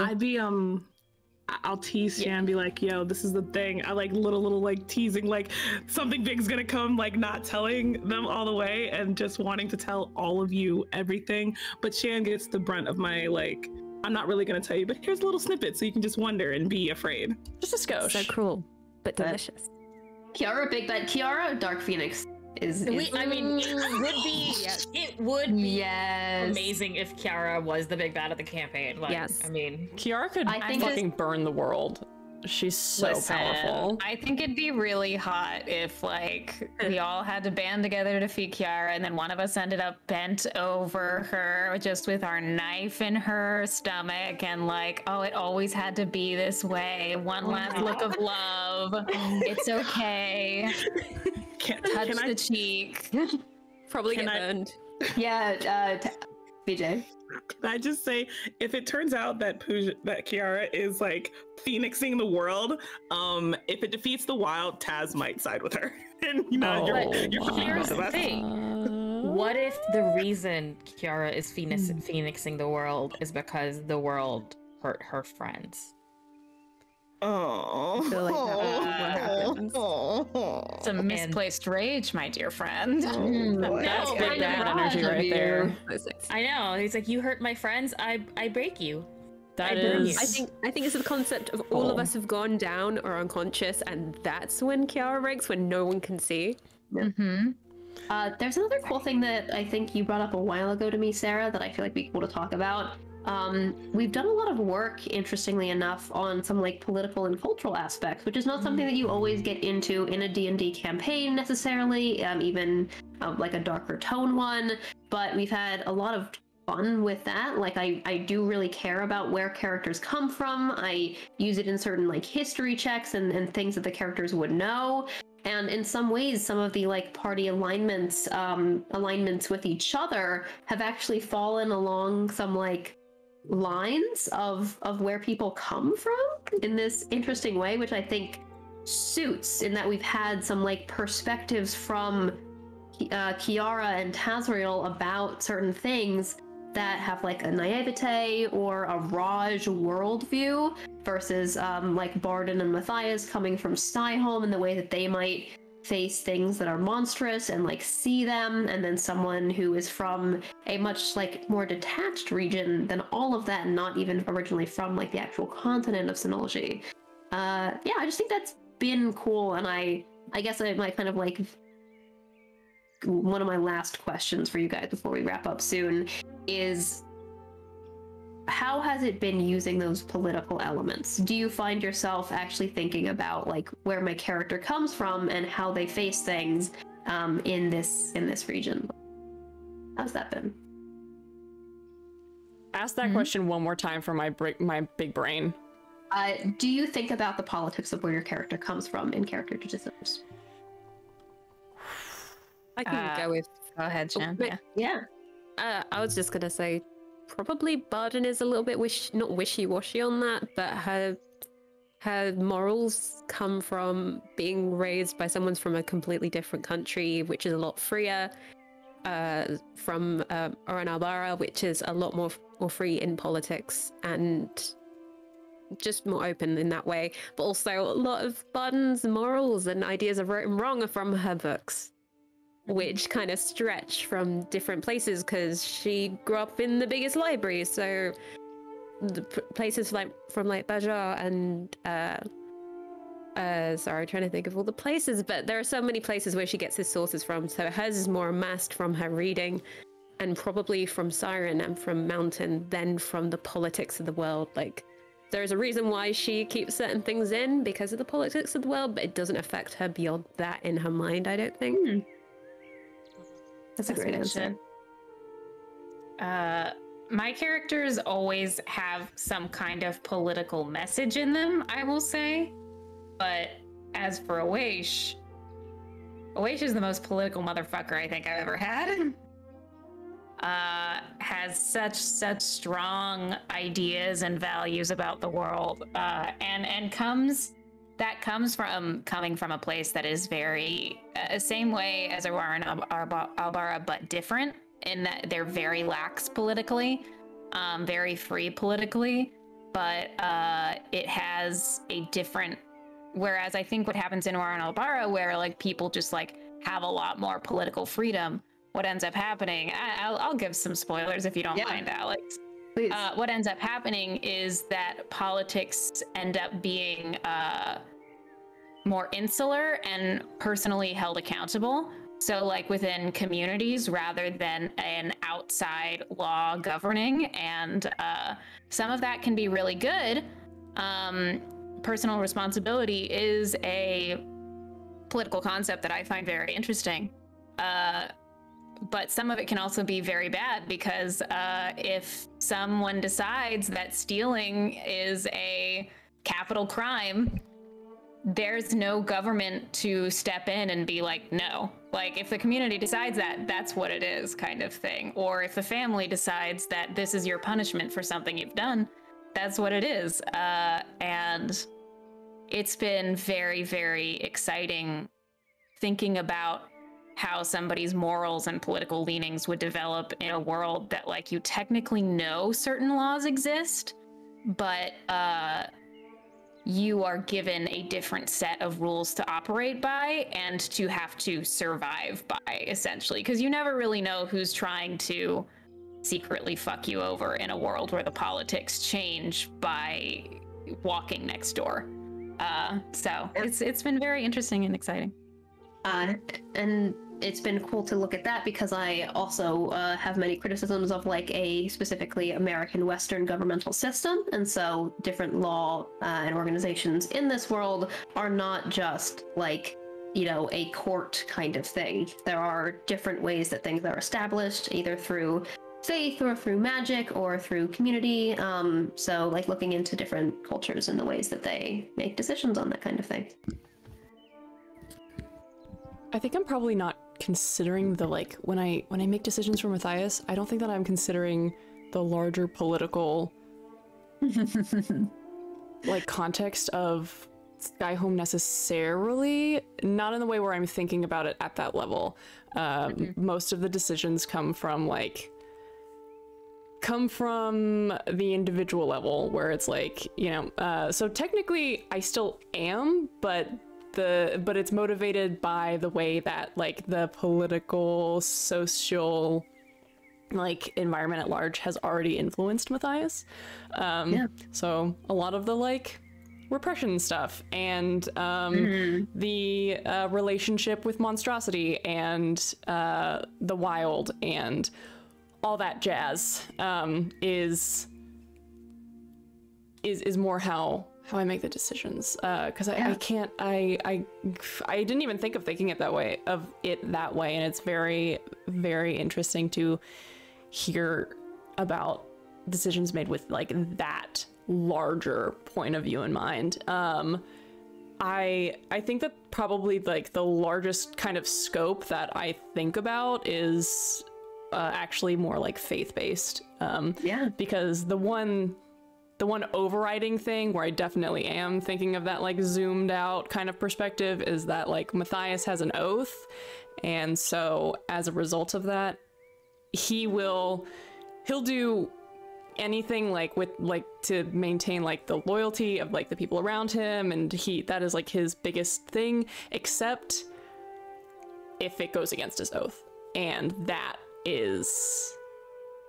that's kind of like a larger perspective consideration that definitely affects his choices.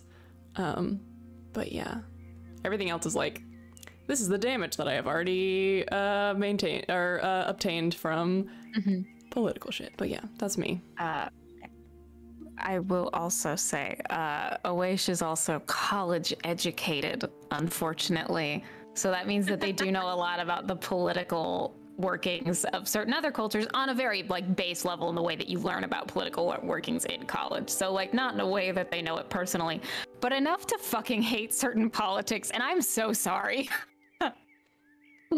Anyway, that I had to put that in before the Rajlings went, because oh my God. Of course you did. I guess I'll be the first Rajling. I feel like there's a lot of things going on with Taz and his decision making. One, yeah, he's from the Raj, but also he spent like, I don't know, 4, maybe 5 years in Aranalbara for backstory reasons, so took in some of that as well. I am pretty sure we have I feel like there are things that he's internalized for himself that he doesn't put on other people. So like his reaction to Barden being Wild Touch, like being like, yeah, he spent a few years in Aranalbara, but like he's culturally and spent most of his life in the Raj, you would think. And as like an agent of the Raj who the Raj's army, as an agent, as a member of the Raj's army that is dedicated to fighting the wild, you would think he'd have some like really like his reaction would be closer to what like I don't know, Vices was or something, versus like him defending Barden and whatnot. But he definitely has those feelings of like the wild is bad and all this thing about like himself. So I think, but I feel like when it comes to the things that he decides to talk about and tell others, he's definitely thinking about like he's definitely thinking a bit about the politics of things, like what it would be like for like our two sky homies to hear about this, and how that like, and or like the heist we just fucking did. Like one of his big complaints about it was, what about the political ramifications of breaking into a fucking thing to take somebody who was given over from the Raj? But that's be in this country. It's fine. The minute I cross state lines, I'm free. That obviously still didn't stop him from engaging in that behavior. So he like considers it, but like also he's a brightling, which means he kind of he goes outside the lines a lot of the time for things he feels are a valid cause towards the Empire, or he justifies as a valid cause towards the Empire, because sometimes he's like full of shit. So sometimes, but not always. Love it so much. Pooja. All right, my turn. Kiara is interesting because her existence is political despite her not feeling it is, and that's always a fun thing to explore. Kiara, as we all know, is a bebe, and one of the journeys that they're taking is the realization that, once again, just their existence means things to people, whether or not that is fair. And that is something that she has to kind of come to terms with. Like, the second so many people have seen her, they've been like, oh, princess, this, that, and the other. And so, yes, we've already sort of embarked on Kiara rebellious aesthetic arc. We'll see how that goes, but yeah, so I, as a player, think about the political implications a lot of what Kiara does, but in a lot of ways, because Kiara's on this journey to define herself, we get to travel with her and experience when she's just like, this is what I've grown up with, but this is what I see. Her reaction to Barden being Wild Touch being one of those things where Kiara had no hesitation in that moment to trust Barden, because she didn't even think in that moment that like, oh, this is Wild. I've grown up thinking Wild is bad. It's like, this is my friend. Like, what? Who gives a shit what anyone else says? But she never had the opportunity to ask those questions to see where she does fall on that. And so it is going to be very interesting to see how somebody who like quintessentially visually represents the Raj, as they come to think for themselves and create their own moral code, where that's gonna go.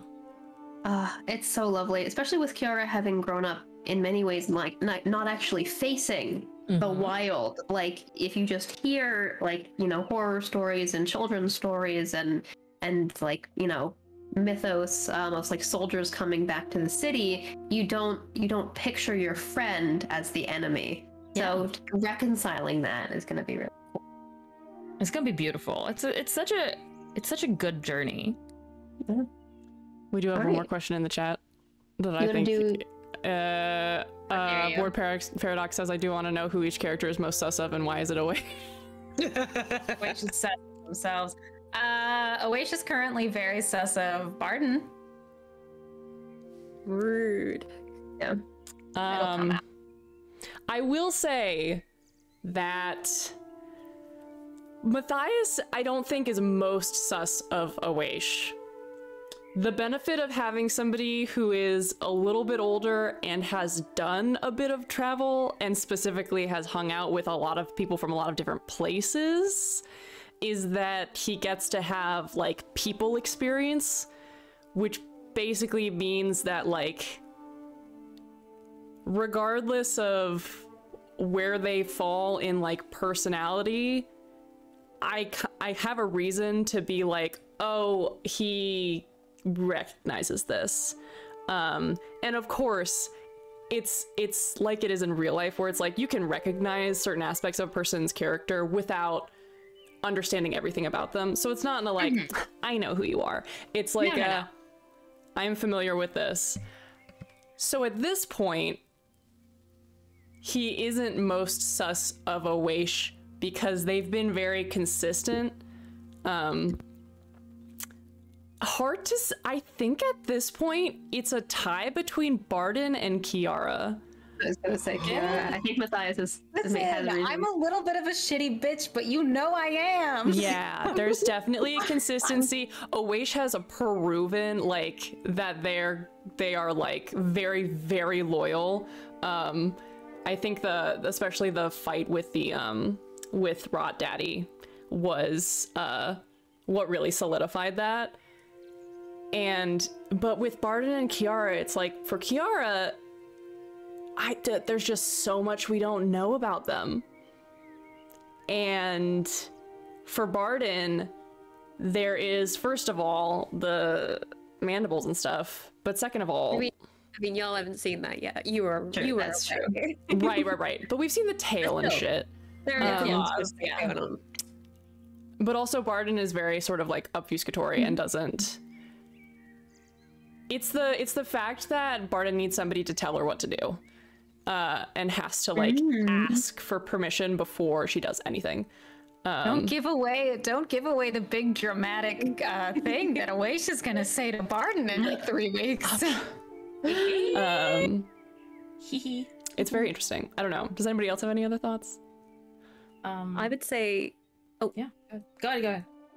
I would say it probably is Owesh for Barden, only because they had such right at the beginning of the campaign, which sadly wasn't recorded, but Owesh tried to get Barden into bed, and then when Barden was like, I don't really do one night stands, the next day Owesh was cold, and so I think that was probably stuck in her head a little bit, but also is Owesh's connection to Siren is. Kind of nerve-wracking. Like Barden doesn't know exactly what they're doing together. Like this is her family, and also, I mean, she knows something what they're doing together, but intellectually, that is what gets Barden. Like if Owesh is with Siren, they're smart. And they're smart enough to make connections. So that's the reason why they're probably out of everyone. They kind of get Matty's, as far as they understand Matty. They know Matty's deal. Kiara seems sweet and the vibes seem good. Taz, sadly, when we did a little role play at one point, I didn't make a good enough roll, so I didn't get that he was lying to me, which is really annoying. But but Taz has been supportive, so she's going with that. I want to add, we did actually get that recorded. The two Owesh propositioning you. That was in the next episode. And just for chat kind of thing, like I know that we know this, but I do want to make this very clear. Owesh's coldness to Barden was not because of being rejected. Yeah. Owesh's coldness is the way that they were treating everyone. And Barden just then got the normal treatment after. But it was confusing. Yes. Oh, 100%. No, yeah. I totally understand Barden's. I just wanted to make chat very clear. Like, we do not play characters who punish people for rejecting them sexually. No, absolutely not. Very true. Yeah. We make beautiful slow burn about it. Taz wants. No, Vic I want Taz to be suspicious of Barden because there are things that I see that Taz has no idea about. So I want to be suspicious of Barden, but it's definitely gotta be Owesh for me for lots of different reasons. One, whatever happened with Simon Lovelace, like he was there for that and did not get all the information he wanted about what could be going on with that situation, even when he asked about it to his superiors.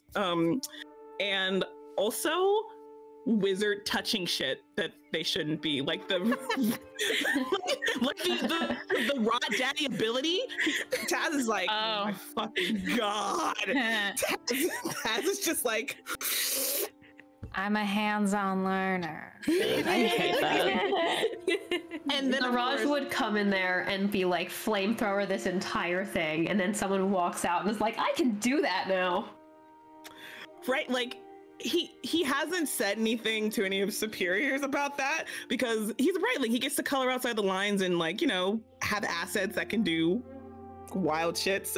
But like he's like also very curious, since I think we might have heard the story about Oash, or at least saw the tattoo on yeah, Sasha the tattoo. Yeah, and knows that they were pirates, so like is like has just some like unsure. I wanted to make a joke also, like they are the only person that Taz hasn't propositioned sexually yet, but that's not why Taz is suspicious of them, just to make that clear. Yeah. Let's see.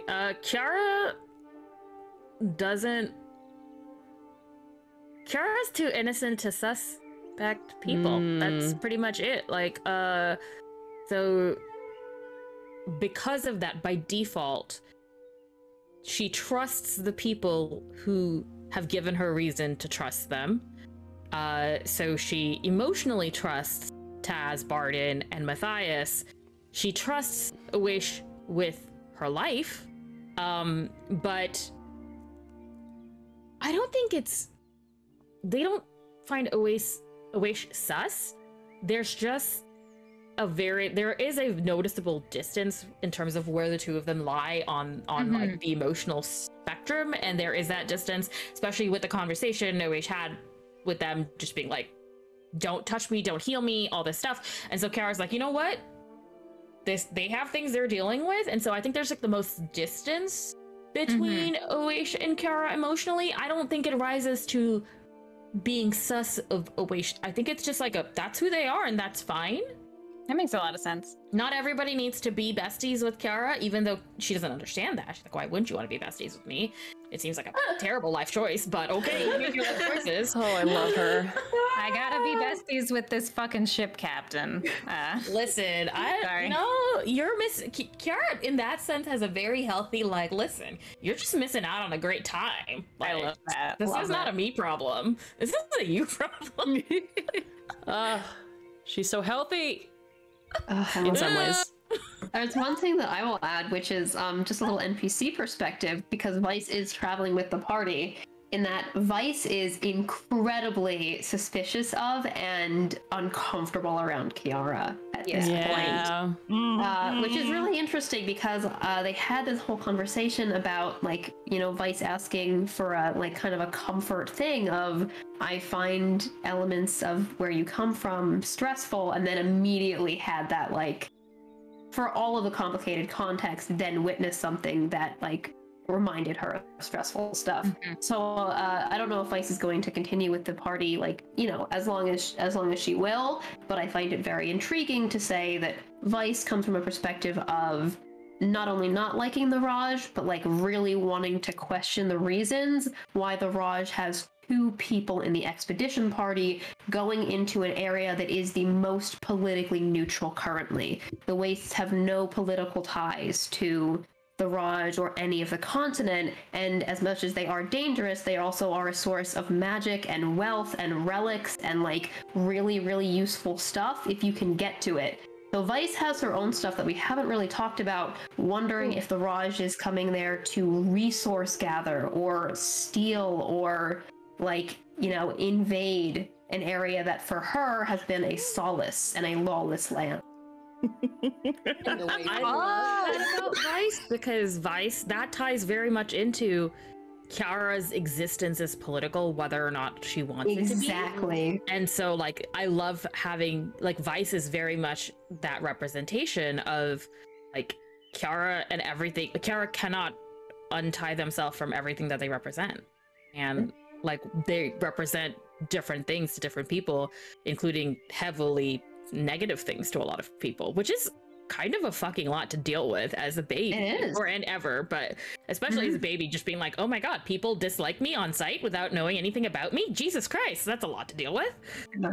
Versus someone might see Kiara in the Empire and honestly feel very comforted. We haven't come from that area, but some things that Kiara might represent would be like healing faith. Even her background as Celestial or Azamar might like pull some strings for some people. So it's very interesting. Jesus Brain thoughts. This has been delightful. I think that all of our brains have been fully plumbed. So melted. The depths of them have been plumbed. We have been thoroughly plumbed. And with our thorough plumbing, we will bring this chat to a close. Thank you so much for hanging out with us.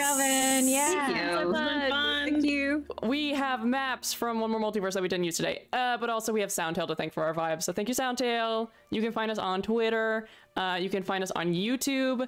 It is free to subscribe on YouTube, so if you like our stuff, hit that subscribe. And you know, tell your friends about us if you want. Because we like sharing our stories with people. Otherwise we wouldn't do this. So thank you for hanging out. Thank you for all your questions. When are we next playing? Are we on for next week? I think we're on for next week. We're thinking that we're on for next week. So see y'all then. I'm very excited. And other than that, we'll see you on the internet. Let's fucking go. Yeah. See y'all. Bye, everybody. Bye. Wait, hold on. Charity stream? Say it again. What happened? Alex? Yeah. Me and Pooja are going to be on a charity stream tonight on twitch.tv/merfeather. We're playing Bluebird's Bride, and we're raising money for Fun Texas Choice, 9 p.m. Eastern time. Hell yeah. Okay, now we're gone for real. I'll be there too. Okay. Bye. Bye for real. Bye.